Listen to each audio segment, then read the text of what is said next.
श्रीराम.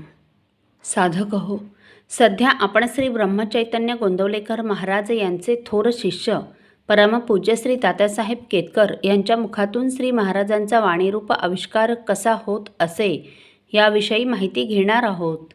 तसेच रविवारी श्री महाराजांच्या काही भक्तांचे अनुभव ऐकणार आहोत.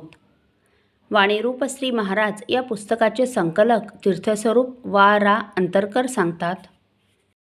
श्री तात्यासाहेब केतकर यांच्या खास स्नेहांपैकी एक श्री डी जोशी हे दादर स्टेशनच्या बाहेरच असलेल्या मेयर बिल्डिंगमध्ये दुसऱ्या मजल्यावर राहत असत.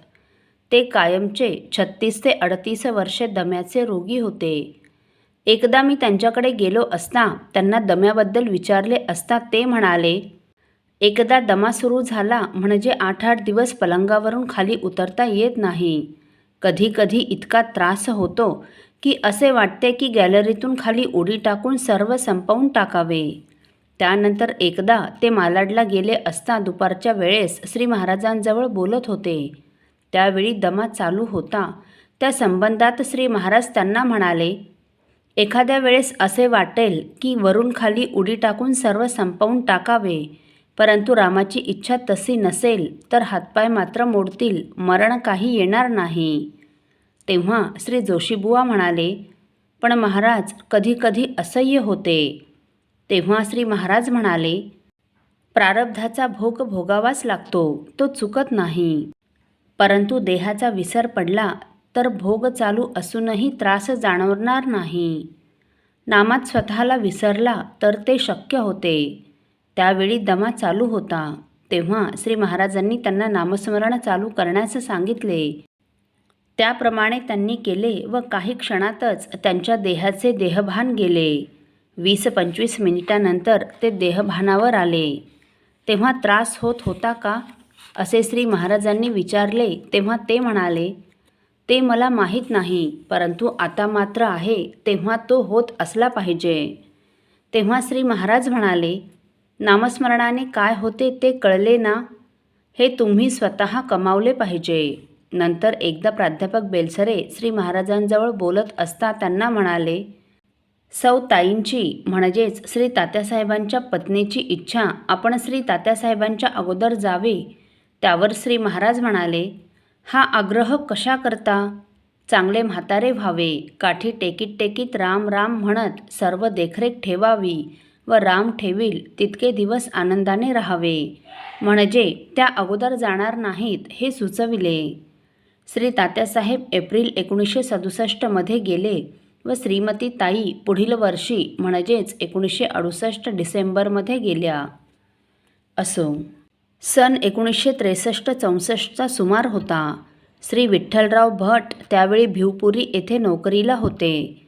श्री महाराज त्यांच्याकडे जायचे होते. त्यांचे वडील बंधू श्री गणपतराव भट त्यांना पुण्याहून तेथे घेऊन जायचे ठरले होते. त्यावेळी श्री तात्यासाहेब केतकर पुण्यातच होते. जाण्याच्या आदल्याच दिवशी श्री गणपतरावांचा सर्वात धाकटा मुलगा चिरंजीव महेश याला ताप आला व त्यांचे डॉक्टर जोगळेकर यांनी घटसर्प असल्याचे सांगून मुलाला नायर हॉस्पिटलमध्ये न्यावयास सांगितले.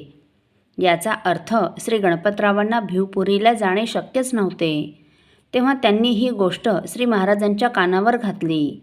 श्री महाराजांनी भिण्याचे काही कारण नाही, काही होणार नाही, हॉस्पिटलमध्ये नेऊन दाखवून आणावे असे सांगितले.